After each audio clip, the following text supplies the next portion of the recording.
it really makes you think. We talk a lot about we need accountability in the ecosystem. There have been problems. Who holds people accountable? And what I keep rolling over in my mind is, yeah, where does the accountability come from? That's what people are wanting to know. And people in the ecosystem are kind of like, this group should be holding this group accountable, and the council should be holding these people accountable, and who holds the council accountable, and all these different types of things. And what I've realized more and more is that a core function of the community, of the token holders, to be the instrument of accountability on the network, even though it might be messy. Maybe it's not as focused as it could be, but that's kind of a thought I've had this year, is almost a kind of like, wait a minute, is it me? Like, is as a community, is this our function, to hold the network accountable? Is that something you've been kind of thinking about too a little bit? Yeah, absolutely. I think when you look at any other network in the space, that is the case to varying degrees. Mm, On that spectrum, for some networks, it's to the degree that token holders are actually part of governance. The token is a right. governance token, and so they can fully participate in that. And then to a lesser degree, maybe if the token is not a governance token, then they are participants in this economy that's being created. Every network itself is an economy, and there's governance of the economy, and there's a national currency that exists. It really is sort of like every Yeah. network is sort of a country in a Yeah. way. Yeah. And the people should be, in a democratic system, should be have a voice as part of it. They're starting businesses in these economies. They're participating in these economies. They're paying taxes, I guess, essentially with regards to transaction fees in order to partake in it. And so they should have a voice. I think they should be part of that process. Huge. And I think that accountability, how I see it, thinking of it in that context, I think it's a major kind of put the pitchforks away moment and really think about this rationally and go, okay, it's pretty clear that this community has some serious power.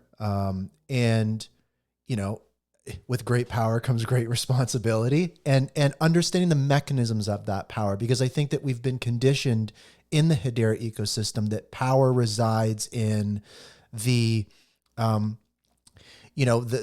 kind of articles of incorporation and the structure of the governing council and these different types of things. That's where power lies. But it turns out power really lies in thousands of people focusing on a particular thing and moving it over the line. And so I think about things we talk about, like we need potentially new governing council members. We need potentially governing council members to leave. We need maybe answers from and information from people on the governing board. And so I think that if we can raise awareness around what these entities are and help educate on how they're connected a little bit. And I think that our conversation here does a really great job of that, because it starts to, I think, get people thinking about, okay, what is that? Like, what can I do that actually matters? And I think that, I don't want to go too far out there, but Lehman kind of gives the instruction. The governing council members care about their reputation as companies, and Lehman, in an indirect way, is kind of like, there's the mechanism of power.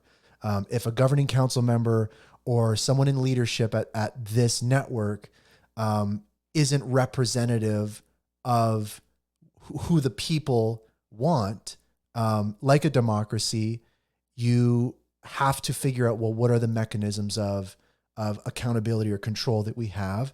And you have to do it in a way that is responsible. And that's dependent on, can the community organize, and can the community kind of like move forward on these types of things? That's definitely what I think about. And yeah, maybe just before we move on to some stuff, like your thoughts on that accountability mechanism. Like, do you see it playing out that the community could muster up the energy to like shift the governing council or these different types of things? Like, are we in that territory right now? Yeah, it's a good question and thought, and I do agree with the sentiment. I think that when aligned and vocal and thoughtful about the approach, not just Yeah, flinging exactly. Yeah. flinging We've had too garbage, much of that's not that. productive. Yeah, you can't just scream. Um, there is a lot of power in Yeah. community, and a lot of ability to create the types of changes that community wants to see. It does take alignment for that to work, and thoughtfulness on the approach.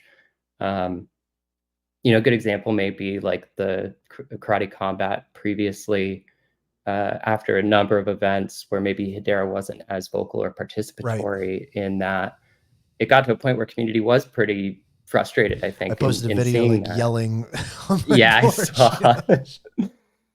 and Yeah. and I think that did get attention. And Yeah. you know what? Frankly, it's unfortunate, I think, that it does sometimes have to get to that Yeah. point to where no one feels good about uh, Yeah. critiquing so heavily on something. But what's being trained is that if they do behave that way, then change does end up happening. And so it's this Right. cyclical thing where if that's what it takes, then I think people are gonna start to participate in that way in order to force change. And I mean, another avenue that I think maybe hasn't been as explored is looking at Hedera improvement proposals. And, Mm. historically, those have been viewed through the lens of technical standards and, more so things on the technical side. But maybe that is an avenue where an improvement proposal could be something that isn't just about a technical standard on the network or a change in the code base, but more so something that gets brought up to governing council as a change that is more related to the structure of governance. It could be an Very option. I don't I interesting. don't I don't know if that's the case or how that would play out, but I Yeah. think it is something that's at least worth exploring. Yeah, and you make a really good point, and I think that's the ultimate risk that Hedera faces and the leadership faces is this that you articulated it very well. This conditioning, this training that the ecosystem has had, that change happens when we introduce chaos, or I look back at it, it's like, do I need to like post a video of like yelling on my phone? It's like, it doesn't feel good. And I posted it and I was like, what am I doing? Like, but you get conditioned in that way. And I think you're right. That's the ultimate risk. And that's the big signal here that I think Hedera really needs to listen to. When I say Hedera, I mean, the governing council and the board. That's the risk here. That's the systemic risk to Hedera is you're conditioning your, as you put it, kind of like population to um, understand that pitchforks means change when that's not healthy and nobody really wants that. Exactly. And I think we're actually full circle here with this conversation, where it's a very reactive environment Mm, currently. It requires a lot of voice, and you do it a video of yelling about karate combat, or things like that, where I think it should ultimately be a more proactive environment.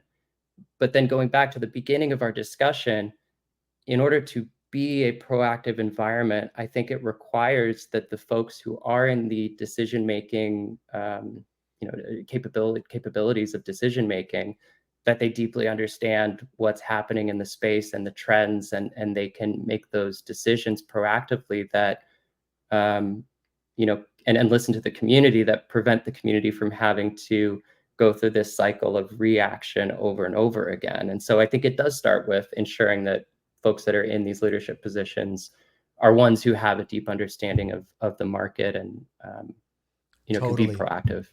And yeah, you're right. We have brought this full circle where we talk about the alignment of the governing council with the community, and the the reactive qualities are like the antithesis of what the governing council is all about and what Hedera is all about. Hedera is from day one touted as, the adult in the room by nature, the proactive, predictive adult, not someone dealing with like reactivity or these different types of things. So I think that that's the real great point here is we're becoming an ecosystem that is very reactive, and it's very much against, I think, the core values and purpose of the governing council. It's against kind of like the vision of what this network is supposed to be.